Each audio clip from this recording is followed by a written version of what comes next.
పొరబాటున చేజారిన తరుణం తిరిగొస్తుందా?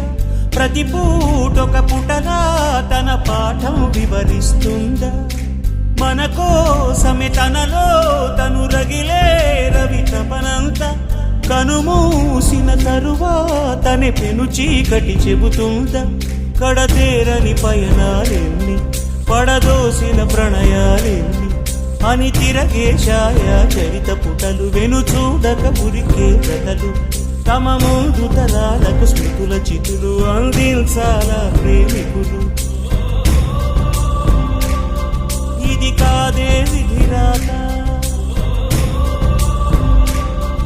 అనుకోదేం ఎదురీత. 10 నెలలు తనలో నిన్ను మోసిన అమ్మైనా, అప్పుడో ఇప్పుడో తనని కలను అంటుందా? ప్రతి